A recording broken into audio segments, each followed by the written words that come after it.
안녕하세요. 결혼한 지 16년 만에 남편하고 이혼한 40대 여성입니다. 담담하게 한 글자씩 적어가고 있지만 사실 그간 마음이 무척이나 복잡했습니다. 남편이 바람을 피웠다던가 도박을 했다던가 누가 봐도 욕 나올 만한 짓거리라도 했으면 제 마음이 이렇게까지 심란하진 않았을까요? 정말이지 이 상황의 시작이 어머님이라는 게 울화가침입니다. 생각해보면 늘 어머님이 문제셨어요. 남편과 제 사이에서 큰 소리가 나왔다 하면 100이면 100 어머님 때문이었거든요. 남편하고는 18년 전 사촌 오빠의 소개로 만났습니다. 그렇다고 사촌 오빠랑 남편이 얼마나 가까운 친구 사이였냐 하면 그건 아니었고 사촌 오빠도 건너 아는 사람이라 했는데 뭐 회사도 좋은데 다니고 하니까 건실한 청년 같다며 자기 딴에는 아끼는 여동생인 저를 챙겨준답시고 다리를 놔준 거였죠. 아무튼 그렇게 만나게 된 저희는 햇수로 1년을 연애했습니다. 그리고 남편이 어차피 둘 다 서로 확신이 있는데 굳이 시간 낭비할 필요가 뭐가 있냐 하며 결혼 이야기를 꺼냈고 저도 딱히 거절할 이유를 찾지 못했거든요. 그래서 그렇게 지금 생각해보면 조금은 번갯불에 콩 구워 먹듯 부부의 연을 맺었습니다. 결혼 당시만 하더라도 양가 부모님이 다 살아계셨고 또 양쪽 다 형편이 빠듯한 것은 아니었기에 저희 친정에서 5천, 시댁에서 1억 해주셨습니다. 참고로 요새야 반반 결혼이니 뭐니 그렇게들 한다지만 16년 전만 하더라도 그래도 그림상이라고 해야 하나 분위기가 얼마라도 남자 쪽이 더 해오는 시기였어요. 그렇지 않으면 남자 쪽은 남자 쪽대로 자존심 상해했고 여자 쪽도 여자 쪽대로 좀 껄끄러워했다고 해야 하나. 적어도 제 주변은 그랬거든요. 그리고 제가 이런 이야기를 하는 이유는 저희 친정에서 시댁보다 부족해서 돈을 덜 해주시고 그런 건 아니었다는 얘기가 하고 싶어서입니다. 추가로 제 연봉이나 남편 연봉이나 크게 차이나지 않았다는 것도 알려드리고 싶네요.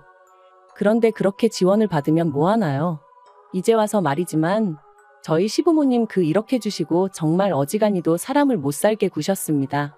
일단 시작은 당시에 서울에서 작은 아파트 하나 사서 신혼살림 차리고 얼마 되지 않았을 때였어요. 하루는 어머님이 연락도 없이 오셔서는 난데없이 밍크가 갖고 싶다고 하시더라고요. 당신 주변을 보니까 아들 장가 가는데 1억이나 해주고 꼴랑 가방 하나밖에 못 받은 사람은 당신밖에 없다고 하소연을 하시면서 말이죠. 황당했어요. 꼴랑 가방이라고 표현하셨지만 이름난 명품이었고 게다가 신상이니 어쩌니 해서 그 당시에 300만 원 가까이 주고 사드렸었거든요. 하지만 그때는 제가 시집 온 지 얼마 되지도 않았을 때였으니 그런 어머님을 어떻게 대해야 할지 모르겠는 거예요. 그런데 그때 옆에 있던 남편이 대뜸 어머님한테 죄송하다더니 이번 주 안으로 800만 원을 보내드리겠다대요. 그러자 저희 어머님 그제서야 표정 푸시고 저한테 하시는 말씀이 당신 아들 봐서 한번 봐준다나요? 그리고 여기서 끝이 아니었습니다. 이후로도 매달 생활비를 보태달라며 적게는 30만 원 많게는 50만 원도 받아가셨고 그런 와중에 또 명절이니 생신이니 있으면 그건 그거대로 돈 달라 하시고 솔직히 저나 남편이나 주변에 비슷한 나이대 사람들하고 비교했을 때 결코 적게 버는 돈이 아니었는데도 얼마나 부담스러웠는지 모릅니다. 그러다 결혼한 지 3년차 되던 해 아버님이 폐암 판정을 받으셨어요. 하지만 남편 말로는 한때 이모님이 보험 설계사로 일을 하셨고 그때 어머님 아버님 앞으로 갖가지 보험을 많이 들어놨으니 금전적인 부분은 크게 걱정할 게 없을 거라고 했었죠. 하지만 막상 까보니까 할 말이 없었습니다. 보험은 죄다 쓸데없고 엉뚱한 것만 가입되어 있어서 실제로 도움을 받을 수 있는 건 거의 없었거든요. 그러니 결국 그 병원비가 또 다 저희 주머니에서 나갔습니다. 심지어 나중에는 염치불구하고 저희 친정에서 1,000만 원까지 빌려가면서 아버님 병원비를 댔네요. 그리고 이 부분에 있어선 남편도 지금까지도 감사하게 생각하고 있기는 해요. 어머님은 살다 보면 그럴 수도 있는 거라며 별것도 아닌 걸로 제가 유세 부린다는 식으로 말씀하시지만요. 아무튼 제가 정말 계산기 들고 두들겨 보지는 않았지만 말이 좋아 1억 해주셨지 그 1억 진작에 다 받아가시고도 남았습니다. 그래도 저희 어머님은 주신 것만 기억하지 당신이 받아가신 건 언제 그런 일이 있었냐는 식이셨지요. 아무튼 아버님이 병원 생활 2년 하시고 돌아가셨고 이후로 저희 친정아버지도 심근경색으로 세상을 떠나셨습니다. 그러면서 양가 어머님 두 분 다 혼자가 되셨고 그렇게 혼자 지내게 되셨어요. 그런데 그렇게 되고 얼마 지나지 않았을 때였네요. 저희 둘째 애가 3살 좀 넘어가면서 잔병치레가 잦아졌고 그렇다 보니 어린이집에도 못 가는 날이 많아지더라고요. 그런데 문제는 어린이집에 아이를 맡기지 않으면 제가 출근을 할 수가 없잖아요. 그때도 물론 육아휴직이니 뭐니 제도가 없던 것은 아니었습니다만 그게 지금도 눈치가 엄청 보인다죠? 하물며 그럼 10년 전에는 어땠겠어요?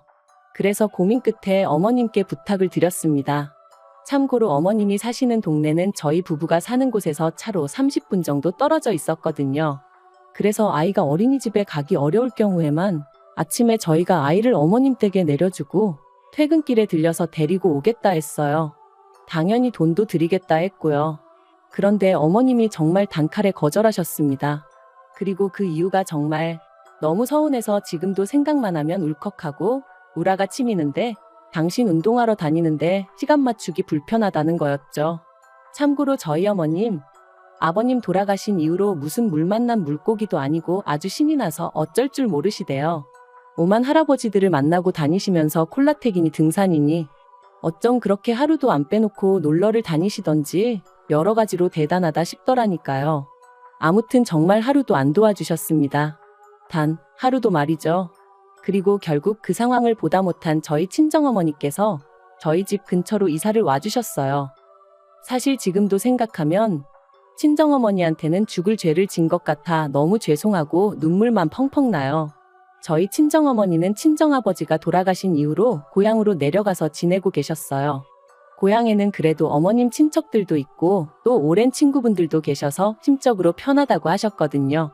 그리고 또 땅값이나 집값이 싸다 보니 친정어머니가 좀 여유롭게 생활이 가능하셨죠. 근데 잘 가르쳐 놓은 딸이 애 키운다고 잘 다니던 직장을 관두게 될까봐 노심초사하시다가 결국 서울로 다시 올라오셨는데 그렇다 보니 원래 해놓고 사시던 거에 비해 상황이 너무 누추해지대요. 사람들과의 교류도 적어진 건 당연했고요. 정말이지 딸 하나 어떻게든 도와주시겠다고 여러 가지로 손해를 감수하고 올라와 주신 거였어요. 물론 저희 애 봐주시는 거에 대해서 돈은 드렸지만 솔직히 그거 100만 원 받아서 저희 친정어머니가 얼마나 부자가 되셨겠어요? 그리고 그나마 받은 돈도 다시 손주들 이거 사주고 저거 사주고 저희 반찬해준다고 쓰시고 친정어머니가 저희에게 베풀어 주신 걸 이야기하자면 한도 끝도 없을 거예요. 아무튼 그러다가 친정어머니가 3년 전에 뇌졸중으로 쓰러지셨습니다. 그나마 친정어머니 생신이라 다 같이 모인 자리에서 쓰러지셨으니 바로 응급실로 모셨고 그래서 위기는 어떻게 넘겼지만 저뿐만 아니라 다들 크게 충격을 받았죠. 특히나 저희 애들은 다 울고불고 난리가 났었어요. 외할머니 잘못되면 어떡하냐면서 첫째는 원래 한 달에 한 번이나 기숙사에서 집에 올까 말까 했었는데 일주일에 한 번씩 내려오질 않나? 거기서도 하루가 멀다 하고 저한테 전화하고 친정어머니한테 전화하고 연결 안 되면 저더러 가서 외할머니 잘 계시나 보고 오라고 하고 둘째도 뭐 매일같이 외할머니랑 우리 같이 살면 안 되냐고 저랑 남편을 졸라댔어요. 정말이지 저희 친정어머니라서 하는 말이 아니라 정말 저희 애들을 사랑과 정성을 다해 돌봐주시고 키워주셨거든요. 그래서 결국 남편과 상의 끝에 친정어머니를 저희 집에서 모시게 되었습니다. 마침 남편이 그 무렵 지방에 발령이 나면서 서로 불편할 일도 없겠다 싶기도 했고요. 남편은 어디 가면 꼭 마치 자기가 무슨 장모님을 모시고 산 사람 마냥 합가라고 표현을 하지만 저는 지금도 그 표현이 가당치도 않다고 생각합니다. 지방 발령을 받은 후 남편은 기숙사에 있는 첫째보다 더 낮은 빈도수로 집에 왔었고 그래서 친정어머니가 저희 집에 들어오시고 1년 만에 돌아가셨는데 그때까지 실제로 한 집에서 부딪힌 건 10번이 채 안 됐거든요. 그리고 저희 남편이 집에 오면 뭐 얼마나 살뜰히 저희 친정어머니를 챙겼냐 하면 그것도 아니었어요. 오히려 저희 친정어머니께서 사위 혼자 고생하다 왔다며 그 와중에도 상다리가 부러지게 한 상 차려주시고 그랬죠. 그리고 남편이 뭐 이혼하게 된 마당에 이런 표현도 웃기지만 그런 부분에 있어서는 지금도 감사하다고 말은 해요. 다만 저더러 한다는 소리가 자기 어머니한테도 저희 친정어머니처럼 애들하고 가까워질 기회를 줘야 할 거 아니냐는데 저는 충분히 드렸다고 생각하거든요. 그 모든 기회를 차버리신 건 어머님 본인이시고요. 이런 이야기가 나오게 된 건 얼마 전에 있었던 어머님의 폭탄 선언 때문입니다. 친정어머니가 돌아가신 지 1년도 안 되었는데 어머님이 이제 당신 차례라며 합가를 하자고 하셨거든요. 그리고 그 이유가 정말 어이가 없었습니다. 원래도 저희 어머님은 당뇨에 고혈압에 난리도 아니셨는데 매일같이 놀러 다니시며 술 드시고 고기 드시고 한마디로 하나도 관리를 안 하셨어요. 그랬더니 이제 언젠가부터 몸이 예전 같지 않다면서 앞으로는 며느리가 해주는 밥 먹고 며느리가 빨아주는 옷 입고 그렇게 지내셔야겠다는 거예요. 어쩜 그렇게 한마디 한마디 어이없는 소리만 골라 하시던지 저 정말 하마터면 코웃음을 다 칠 뻔했다니까요. 그래서 제가 그런 말씀 마시라고 저 어머님하고 같이 못 산다 했습니다. 옛날까지 거슬러 갈 필요도 없다고 저희 친정어머니 병원 검사 가는 날이라 그날만이라도 둘째에 좀 챙겨달라 부탁드렸을 때 어머님 뭐라고 하셨냐? 왜 니네 엄마는 자기 몸뚱아리 하나 관리를 못해서 여러 사람 피곤하게 하냐고 하지 않으셨냐? 제가 그런 소리까지 들었는데 이제 와서 어머님 수발을 들고 싶겠냐고 못한다 했죠. 그랬더니 어머님이 그때는 당신도 다 당신 할 일이 있었는데 제가 무턱대고 들이대니 기분이 나빠서 그런 소리가 나왔다며 그게 진심이었겠냐? 너는 사람 말을 걸러들을 줄도 모르냐? 그래서 그걸 어떻게 걸러듣냐고 받아쳤어요. 한마디 한마디가 비수가 돼서 여기 가슴 한복판에 탁탁 내리 꽂혔다고. 그러니까 저한테 밥 얻어먹고 사실 생각은 꿈에도 하지 마시라 했죠. 그랬더니 이제 남편이 난리가 났어요. 저더러 아무리 그래도 그렇지 어떻게 어머님한테 그런 소리를 할 수가 있느냐면서 자기 입장에선 장모님 모시고 살 때 군소리 안 했는데 저는 왜 이러냐고 너무한 거 아니냐대요. 그래서 당신이 우리 엄마한테 밥을 한번 차려드려 봤냐? 우리 엄마 양말을 한번 빨아드려 봤냐 했습니다. 한 집에만 있으면 모시고 사는 거냐고 말도 안 되는 소리 좀 하지 말라 그랬죠. 그리고는 막말로 우리 엄마는 진짜 환자였고 그래서 얼마나 오래 버티실지도 모르는 상황이었지만 어머님은 뭐 죽을 날 받아놓으셨냐 했습니다. 내년에 돌아가시는 거면 모를까? 막말로 10년이 될지 20년이 될지 모르는데 내가 미쳤다고 모시냐고 못한다 그랬죠. 그랬더니 남편이 저더러 미친 거 아니냐면서 아무튼 결국 서로 고성이 오갔고 주먹만 오가지 않았지 피 터지게 싸운 거나 마찬가지였어요.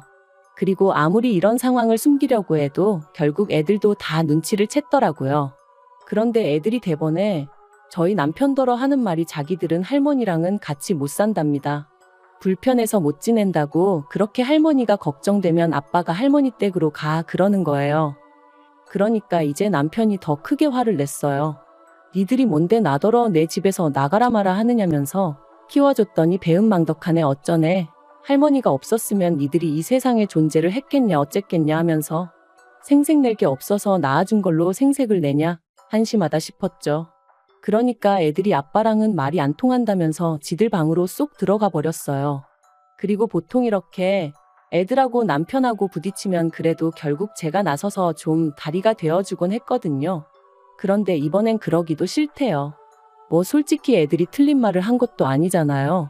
아무리 할머니랑 손자 사이라지만 어느 정도 서로 좀 정도 있고 그래야 같이 지낼 수 있지. 할머니라고 해도 어쩌다 명절이나 애들 생일 때 돈 10만 원 쥐어주신 게 전부인데 애들 입장에서 거기서 할머니의 정을 느꼈으면 얼마나 느꼈겠어요. 아무튼 그래서 이후로 애들이 남편을 본체만 체하던데 저도 그러던지 말던지 냅뒀습니다. 분명 올바른 가정교육은 아니었지만 남편이 너무 꼴보기가 싫으니까 제가 뭐라고 하기도 싫더라고요. 아무튼 그런 와중에 저희 어머님이 기어이 당신 짐을 싸들고 저희 집에 오셨습니다. 저희 친정어머니가 돌아가시기 전까지 쓰시던 작은 방에 당신 짐을 푸셨고요. 그리고는 그때부터 본격적으로 저를 잡기 시작하시대요. 집안이 왜 이렇게 우중충하냐? 반찬이 이게 뭐냐? 빨래를 왜 매일 안 하냐? 솔직히 제 입장에선 기도 안 찼습니다. 어머님이 살림을 얼마나 똑부러지게 하시던 분도 아닌데 그렇다고 제가 무슨 갓 시집온 새색시도 아닌데 말도 안 되는 꼬투리를 잡아대시니 환장할 노릇이었죠. 그래서 결국 남편에게 우리냐 아니면 어머님이냐 둘 중 고르라 했습니다. 그랬더니 저더러 미쳤냐고 고르긴 뭘 고르냐면서 저만 좀 양보하고 이해하면 다 잘 지낼 수 있는데 제가 일을 크게 만든다대요. 그래서 결국 절이 싫으면 중이 떠나야지 하는 마음으로 제가 나가겠다 했어요. 집이야 뭐 이혼하게 되면 나라에서 알아서 재산 분배해 줄 것이고 어차피 공동명의라 남편 마음대로 할 수도 없는 상황이었으니까요. 그리고 저는 친정어머니가 남겨주신 재산도 있고 그래서 그걸로 작은 빌라나 하나 얻어서 일단 들어가야겠다 싶었죠. 그런데 문제는 애들이 자기들도 저를 따라가겠다고 들더라고요. 죽어도 아빠랑 할머니랑은 못 산다면서. 그래서 그래, 한번 셋이서 잘 지내보자 하고는 남편에게 통보했어요. 애들하고 나하고 셋이 나갈 테니 어머님하고 둘이 한번 잘 지내보라고, 당신 말대로 장모님하고도 합가 잘했으니까 친엄마인 어머님하고는 뭐가 어렵겠냐고 그랬죠. 그랬더니 남편이 정말 이렇게까지 해야 하냐면서 자기야말로 저처럼 독한 여자랑 못 살겠다고 이혼하자대요. 그래서 순식간에 완전히 남남이 되었어요. 그런데 웃긴 건 이 시간 동안 저희한테 이혼은 하지 말라고 극구 말린 사람이 딱 한 명 있었는데 그게 어머님이셨습니다. 그런데 이혼한 지 오늘로 한 달도 채 안 됐는데 남편이 벌써부터 죽는 소리를 합니다. 하루가 멀다 하고 문자며 전화며 해대서는 만나서 이야기 좀 하자. 어머님이 완전히 달라지셨다. 나도 예전에 내가 아니다. 하지만 그러던지 말던지 제 마음이 완전히 차갑게 식어서 그런가? 그런 남편이 꼴사납고 우습기만 할 뿐 불쌍한 마음은 하나도 들지 않네요. 게다가 듣자 하니 어머님이 그간 그렇게 합가하려고 애를 쓰셨던 이유가 매번 당신 죽으면 집은 저희 줄 거라며 거들먹거리셨는데 그 집이 전세도 아니고 월세였더라고요. 사귀던 할아버지가 있었는데 그분한테 잘 보이려고 비싼 골프용품을 어지간히 사다 바치셨던 모양입니다. 그 할아버지도 그 연세에 재혼을 미끼로 저희 어머님을 꼬여내셨던 모양이던데 뭐라 할 말이 없더라고요. 남편도 그 이야기를 하는 내내 속 터져 미치겠다고 울분을 삭히지 못했고요. 아무튼 뭐 그러니 이제 그나마 월세 내는 것도 빠듯해서 저희 집에 들어오려고 하셨던 건지 솔직히 그 속이야 어머님만 아시겠죠. 저는 이제 관심 없어요. 남편한테 그간 못한 효도한다 생각하고 어머님한테 잘해드리라 한마디 했고 마음 같아선 핸드폰 번호도 바꿔버릴까 했지만 애들 때문에 그건 현실적으로 좀 어렵겠더라고요. 어떻게 마무리를 해야 하나 싶은데 이렇게 사는 사람도 있습니다. 하늘에 계신 친정어머니가 이혼해서 졸지에 혼자 애 둘을 키워야 할 딸을 보면 마음이 얼마나 아프실까 싶지만 그래도 또 한편으론 그런 친정어머니가 절 지켜봐 주실 거라 생각하니 용기가 나는 것 같네요. 보란듯이 잘 살아볼게요.